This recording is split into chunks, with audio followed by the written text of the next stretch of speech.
जय हिंद एवरीवन। आप सबका आपके यूट्यूब चैनल राष्ट्र सेवा पे स्वागत है।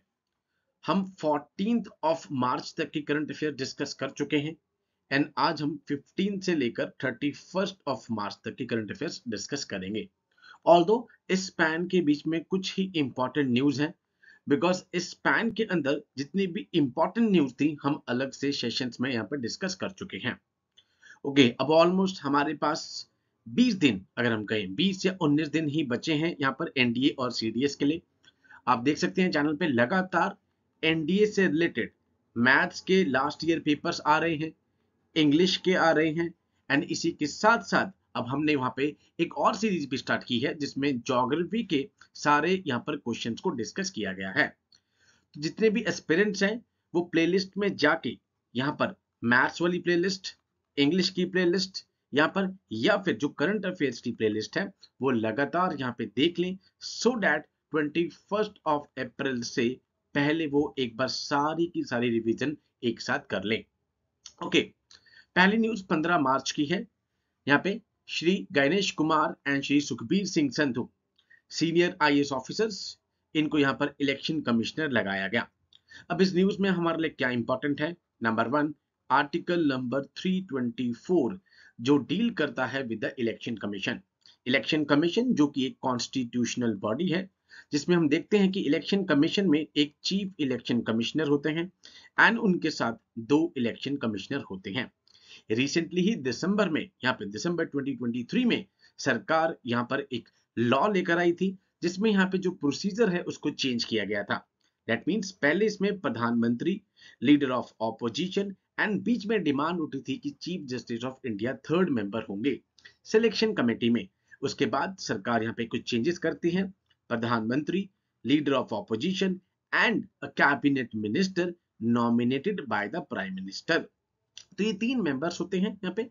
Chief election commissioner Shri Rajiv Kumar welcomed the 2 new election commissioners, Ganesh Kumar and Shri Sukhbir Singh Sandhu.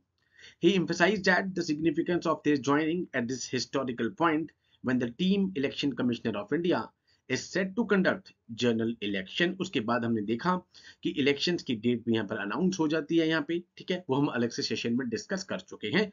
Model code of conduct हम अलग से डिस्कस कर चुके हैं। तो ये न्यूज थी, इसमें आपको आर्टिकल 324 पता हो कि कॉन्स्टिट्यूशनल बॉडी है यहाँ पे, दैट मींस कॉन्स्टिट्यूशनल प्रोविजन है। नंबर 2, क्या चेंज किया गया था कि यहाँ पर किस तरीके से सिलेक्ट होंगे इलेक्शन कमिश्नर्स? प्रधानमंत्री, leader of opposition and cabinet minister nominated by the prime minister. Okay, let's start the other news. Ethanol 100, इस पे आपने देखा होगा कि एक शॉर्ट भी आया था, बट इसको हम डीप में डिस्कस करते हैं। एथेनॉल 100 फ्यूल जिसको लॉन्च किया petroleum minister Hardeep S Puri ji ने। हरदीप पुरी जी जो कि यहाँ पर डिप्लोमेट है, आईएफएस ऑफिसर है, उन्होंने लॉन्च किया ethanol 100 was inspired by the vision of prime minister to transform India this annadata to urjadata. अन्नदाता से ऊर्जादाता की तरफ ट्रांसफॉर्म करना है। तो number 1 is ethanol 100। Revolutionary fuel होगा, ये कहीं ना कहीं ट्रांसफॉर्म करेगा हमारे ट्रांसपोर्टेशन सेक्टर को और हमारी जो डिपेंडेंसी है फॉसिल फ्यूल पर, ठीक है। नंबर 1 इसमें क्या आया आपके पास कीवर्ड कि फॉसिल फ्यूल के ऊपर डिपेंडेंसी को कम करना है एंड अन्नदाता से ऊर्जादाता की तरफ यहाँ पर हमारा एक विजन है। Since prime ministers announcement on E20, इसको E20 भी कहा गया है, दैट मींस 20% इसमें क्या है? एथेनॉल ब्लेंडेड फ्यूल है। The E20 availability has increased to almost 12,000 outlets and now with the launch of ethanol 100 we are closing the achievement of 20% ethanol blending by 2025-2026। ये इसमें से इंपॉर्टेंट है कि 25-26 तक हमें ऑलमोस्ट 20% यहाँ पर इथेनॉल ब्लेंडिंग का टारगेट अचीव करना है। During the last 10 years, ethanol blending initiatives have enhanced farmers income, farmers की इनकम को भी इंक्रीज करा है। नंबर 1, रूरल एम्प्लॉयमेंट जनरेट करी है, फॉसिल फ्यूल को डिपेंडेंसी कम करनी है, that means carbon dioxide emissions जो हैं वो रिड्यूस करने हैं। वो किसके इक्विवेलेंट हो रहे हैं? ऑलमोस्ट 1.75 करोड़ ट्रीज को यहाँ पर प्लांट करने के इक्विवेलेंट हैं एंड ऑलमोस्ट आप यहाँ पे 85,000 crore worth of foreign exchange को सेव कर रहे हैं। तो कुछ कीवर्ड्स, फार्मर्स इनकम, ठीक है, फॉसिल फ्यूल के ऊपर डिपेंडेंसी कम, रूरल एम्प्लॉयमेंट को इंक्रीज, कार्बन डाइऑक्साइड इमिशन को यहाँ पर कम करना, इथेनॉल 100 का। नाउ ये एक क्लीनर, एक ग्रीनर ऑल्टरनेटिव होगा गैसोलीन का, कहीं ना कहीं जो ग्रीन हाउस गैसेस के इमिशंस को यहाँ पे कम करेगा, पॉल्यूटेंट्स को कम करेगा, इनडायरेक्टली क्लाइमेट चेंज को यहाँ पे कॉम्बैट करने के लिए ये इंपॉर्टेंट रोल प्ले करेगा। With a high octane rating, typically between 100 to 105, it provides high performance engines, efficiency, and power output, overall minimizing the environmental impact. That means total आप देखेंगे keywords fossil fuels, carbon dioxide, ठीक है, ऊर्जा दाता की तरफ transform करना, यहाँ पे क्लाइमेट चेंज हो गया, पावर आउटपुट हो गया, एफिशिएंसी इंक्रीज हो गया, ये सब डील कर रहा है इथेनॉल 100, जिसको नाम दिया गया है E20। ओके, नेक्स्ट न्यूज थी हमारे पास 21 मार्च को, यहाँ पे national zoological park celebrates international day of forest. International day of forest, मैंने आपको बताया कोई भी दिन आएगा तो उसकी थीम पूछी जा सकती है, forest and innovation, new solution for a better world, ये इस बार की थीम रही, बस इसमें आपके लिए ये इंपॉर्टेंट है, ठीक है। अब इस आज वाले सेशन के बाद हमारे ऑलमोस्ट 15 यहाँ पे मार्च 31 तक के करंट अफेयर्स हो जाएंगे। आज 2 अप्रैल है, दैट मींस अभी 21 अप्रैल को एग्जाम है, ऑलमोस्ट 18 डेज यहाँ पर आपके पास बचे हैं। 18 डेज में जितने भी इंपॉर्टेंट सेशन हो सकते हैं एनडीए से रिलेटेड, सीडीएस से रिलेटेड, हम यहाँ पर लगातार लाते रहेंगे। मैं पूरी कोशिश कर रहा हूँ कि मैथ्स के लेक्चर ज्यादा आए, बिकॉज मैथ्स में कुछ स्पिरिट्स कहते हैं कि सर हमें इश्यूज आते हैं, इसलिए जो मैथ्स के यहाँ पे राजीव सर हैं वो ऑलरेडी यहाँ पे 2 बार एनडीए क्लियर कर चुके हैं। मैथ्स के जितने पेपर सॉल्व कर सकते हैं वो आपको 20 तारीख तक लगातार सॉल्व करवाते रहेंगे। Okay, BRO border road organisation, इन्होंने एक स्ट्रैटेजिक रोड यहाँ पर पूरी कंप्लीट कर दी है, Nimmu Padam Darcha road in the Ladakh, ठीक है। यहाँ पे ये तीनों रोड आपको याद हो, दारचा कहाँ पे है, लाहौल एंड स्पीति में है आपके पास, डेट मींस ये लद्दाख से, लेह से हिमाचल प्रदेश की कनेक्टिविटी यहाँ पर कर रही है वाया झांसकर, ठीक है। झांसकर में हम देख रहे हैं क्या है, पदम, इसको PADUM भी लिखा जाता है, PADAM भी लिखा जाता है। ऑलमोस्ट 298 किलोमीटर की ये रोड है जो कि मनाली को लेह से कनेक्ट कर रही है through the Darchala and Nimu on the Kargil Leh highway, ठीक है। The road is now the third access apart from the Manali Leh and Srinagar Leh. 2 ही रास्ते थे लेह में जाने के, या तो आप श्रीनगर से जाते थे या आप मनाली पे जा सकते थे, ये एक थर्ड एक्सेस खोल देगा यहाँ पर, which connects Ladakh to the hinterland. Done, तो ये लद्दाख से हिमाचल प्रदेश वाया झांसकर आप जा रहे हैं। Now, this road derives its strategic importance that it is not only shorter but crosses one pass, Shinkula, शिंकुलान को ये क्रॉस कर रहा है, ठीक है, जिसपे काम ऑलमोस्ट चल रहा है, एंड ये ऑल वेदर कनेक्टिविटी यहाँ पर दे देगा, एंड कहीं ना कहीं हमारे डिफेंस की प्रिपेयर्डनेस को इंक्रीज करेगा, एंड उस यहाँ पे एरिया की इकोनॉमिक डेवलपमेंट में भी यहाँ पर रोल इंपॉर्टेंट प्ले करेगा। ओके, अगर हिमालयन की रेंज इस वाली न्यूज से हम देखें तो आपके पास सबसे पहले ट्रांस हिमालयस आते हैं, that is the Karakoram range. कारा मींस द ब्लैक, ठीक है, दैट मींस ये वोल्केनिक ओरिजिन का है। यहाँ पे आपको ब्लैक सॉइल देखने को, थोड़ी मिट्टी खाली देखने को मिल सकती है। काराकोरम रेंज के बाद हमारे पास आ जाती है लद्दाख रेंज। लद्दाख रेंज के बाद हमारे पास आ जाती है झांसकर रेंज। अब झांसकर रेंज के बाद हमारे पास आ जाती है पीर पंजाल रेंज। पीर पंजाल के बाद Dhauladhar range, and Dhauladhar range के बाद हमारे पास आ जाती है शिवालिक रेंज। ये कुछ रेंजेस हैं, ठीक है। यहाँ पे ऊपर ट्रांस हिमालयस है, एंड उसके बाद हम देखते हैं कि हमारे पास 3 हिमालयन रेंजेस आती हैं, ठीक है।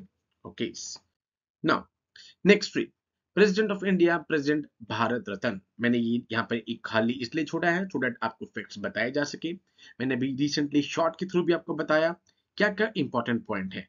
भारत रत्न जो कि 2 जनवरी 1954 को इंस्टीट्यूट किए गए, दैट मींस यहाँ पे मिलने स्टार्ट किए गए। देन नाउ एक साल में अगर हम मैक्सिमम देखें तो 3 भारत रत्न मिल सकते हैं यहाँ पर, जो कि गृह मंत्रालय जो कि नोडल मिनिस्ट्री है, बट 2 बार यहाँ पर डेविएशन हुई है। एक बार 1999 जब 4 यहाँ पर रेसिपिएंट थे, और एक इस बार 2024 जब हमारे पास टोटल 5 रेसिपिएंट आते हैं। 5 रेसिपिएंट में हमने देखा कि आपके पास LK आडवाणी जी आते हैं, जो कि लास्ट डिप्टी प्राइम मिनिस्टर थे। डिप्टी प्राइम मिनिस्टर नाम की कोई भी पोस्ट कॉन्स्टिट्यूशन में यहाँ पर मेंशन नहीं है। नंबर 2 यहाँ पे कर्पूरी ठाकुर जी, जो कि बिहार के फॉर्मर चीफ मिनिस्टर थे, वो आपके पास आते हैं। नंबर 3 MS स्वामीनाथन रिपोर्ट, जिसके लिए आप देखते हैं कि फार्मर्स प्रोटेस्ट कर रहे थे यहाँ पर MSP से रिलेटेड, ठीक है, जिनको फादर ऑफ ग्रीन रेवोल्यूशन भी कहा यहाँ पर जाता है। तो ये 3 यहाँ पे थे। उसके बाद हम देखें तो नरसिम्हा राव को यहाँ पे, ठीक है, जो कि हमारे प्राइम मिनिस्टर थे। एंड फाइनली 5th, जिनका भी यहाँ पर फार्मर से ही रिलेशन है, चौधरी चरण सिंह, जिनके बर्थडे को 23 दिसंबर को नेशनल फार्मर्स डे भी सेलिब्रेट किया जाता है। एंड ये कि लौते प्रधानमंत्री हैं जिन्होंने पार्लियामेंट फेस नहीं करी थी, बिकॉज उससे पहले ही यहाँ पर बाकी पार्टीज ने सपोर्ट खींच लिया एंड ये पार्लियामेंट को फेस नहीं कर पाए। इस बार 5 को मिला है, दैट इज लाल कृष्ण आडवाणी, उसके बाद कर्पूरी ठाकुर, उसके बाद MS स्वामीनाथन, देन हमारे पास नरसिम्हा राव जी आते हैं प्रधानमंत्री, एंड 5th चौधरी चरण सिंह। 23 दिसंबर नेशनल फार्मर्स डे। तो Bharat Ratna highest civilian award इसको कहा जाता है। यहाँ पे art, literature, science, public service में जिन्होंने अचीवमेंट्स यहाँ पे दी है, या फिर जो ह्यूमन एंडेवर के लिए यहाँ पे कुछ अच्छा करना चाहते हैं। एक एडिशन किया गया था ये बाद में 2011 में। तो ये सारी फील्ड्स हैं जिनके लिए भारत रत्न दिया जाता है। जनरली इंडियन बॉर्न सिटीजन को ही दिया जाता है, बट यहाँ पर मदर टेरेसा को भी दिया गया है, जो कि नेचुरलाइज्ड पर्सन है। नेचुरलाइज पर्सन, जैसे अभी अदनाम सामी जी को नेचुरलाइज पर्सन है, जिन्होंने नेचुरलाइजेशन से भारत की सिटीजनशिप ली थी। उसके बाद हम देखते हैं कि 2 फॉरेनर्स को भी दिया गया है। नेल्सन मंडेला जी को दिया गया है, अब्दुल गफार खान को दिया गया है। तो 2 फॉरेनर्स भी हैं और एक नेचुरलाइज पर्सन भी है। आपको ये याद रखना है कि अभी तक एक्सेप्शन 2 ही बार हुआ है, 1999 में और 2024 में। 1999 में 4 रेसिपेंट थे और इस साल 2024 में टोटल 5 रेसिपेंट थे। ठीक है, 2 जनवरी 1954 को इंस्टीट्यूट किया गया था। हाईएस्ट सिविलियन अवार्ड इसको कहा जाता है। तो अभी रिसेंटली आपने ये पिक्चर्स देखी होंगी, जब राष्ट्रपति जी ने यहाँ पर 5 के 5 भारत रत्न दिए। इवन जो लाल कृष्ण आडवाणी जी थे, बिकॉज उनकी हेल्थ ठीक नहीं थी, उनको तो यहाँ पर घर पे जाके ही यहाँ पे प्रेसिडेंट मैम ने भारत रत्न दिया था। तो ये कुछ न्यूज थी यहाँ पे 15 से 31 ऑफ मार्च की, ठीक है, इंपॉर्टेंट। अब सारे करंट अफेयर्स हमारे मार्च तक के हो गए हैं। अब आपके पास ऑलमोस्ट 18 डेज हैं यहाँ पर। 18 डेज में अब आपने क्या करना है, स्टैटिक प्लेलिस्ट यहाँ पे बिल्कुल तैयार है, उस पे से रिवाइज कीजिए। नंबर 2 मैथ्स इंग्लिश के आपको लगातार हर रोज सेशंस देखने को मिलेंगे। एक डे वाइज भी शॉर्ट्स आ रहे हैं, सो दैट आपको ट्रिक्स पता लगती रहे। नंबर 3 मिलिट्री एक्सरसाइज हमने सारी डिस्कस कर ली है, उसकी पूरी एक प्लेलिस्ट है, आप मिलिट्री एक्सरसाइज देखिए, ठीक है। नंबर 4 पूरी कोशिश करते हैं कि स्पोर्ट्स के करंट अफेयर्स को अलग से यहाँ पे डिस्कस कर लें। स्टैटिक करंट अफेयर्स हमारे जितने भी थे मार्च तक के अब हमारे कंप्लीट हो गए हैं। तो आप लगातार 20 तारीख तक लगातार चैनल पे शॉर्ट्स और वीडियोस को देखते रहिए, बहुत हेल्पफुल होंगे आपकी CDS और NDA के एग्जाम के लिए। So with these words I conclude my today session. जय हिंद टू ऑल, टेक केयर।